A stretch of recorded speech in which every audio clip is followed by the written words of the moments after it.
Nú ætlum við að skoða hvernig við deilum með almennum brotum. Þegar við eigum að reikna 3 deilt með 1/5, þá lítur þetta nú svolítið illa út ef maður veit ekki hvað maður á að gera.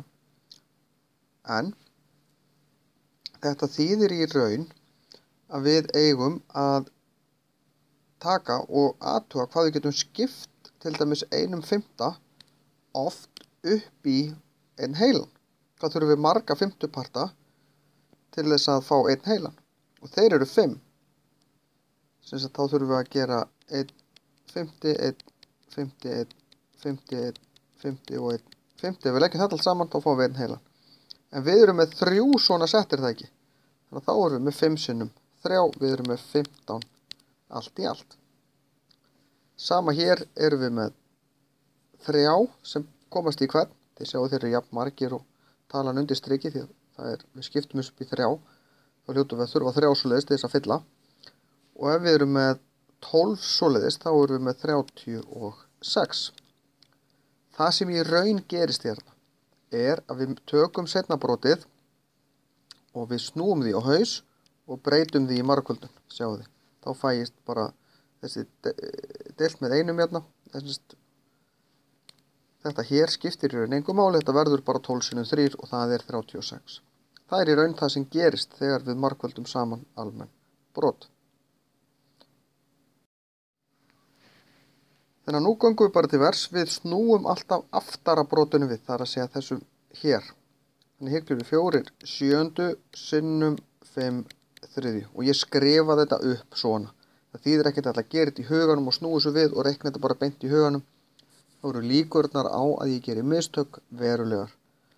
Þetta verða 20 á móti 21 eða 20, 21. Hérna 3 4 sinnum 7 7. Hér fæ ég 21 20 og 4. Styttir með 3, þá fæ ég 7 8.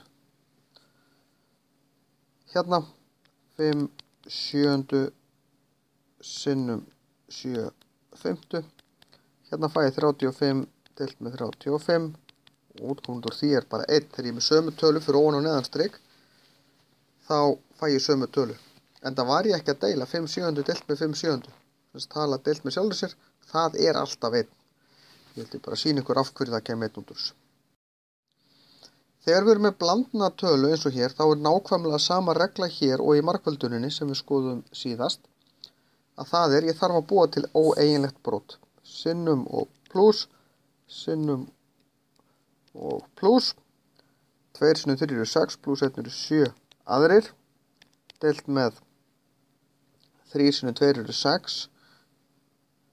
Það verða 7 þriðju. Og síðan sný ég aftur að brotinu við, fæ út 3 7. Hérna er sinnum á millimunniði. Og eins og ég benti ykkur á líka síðast, þá má ég í raun stroka 7-nar út hérna og fá bara strax út 3 aðra.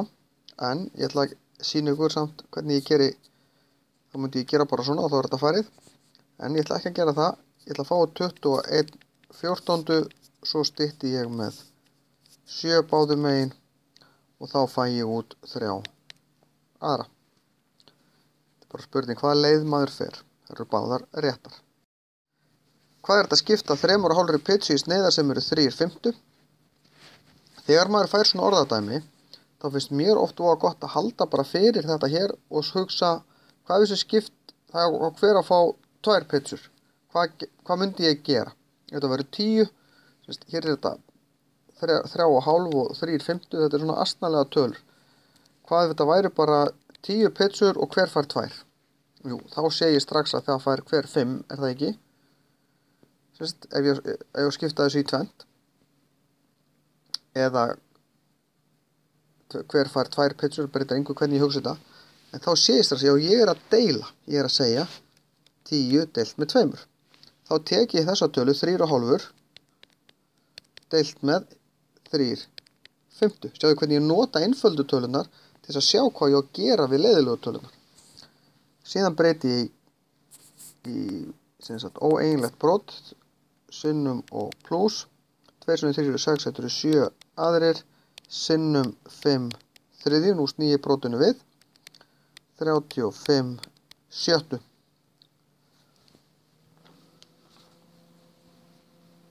Og það eru 5 og 5 sjöttu, hvort sem að þetta eru nærri því 6 sneiðar sem ég fæ út úr þessu. En það voru sneiðarnir hjá mér svolítið stórar því það eru meira en hálf pizza. En það getur verið að fólk hafi verið bara fyrir eitthvað svangt og ætla sér að borða ansi mikið.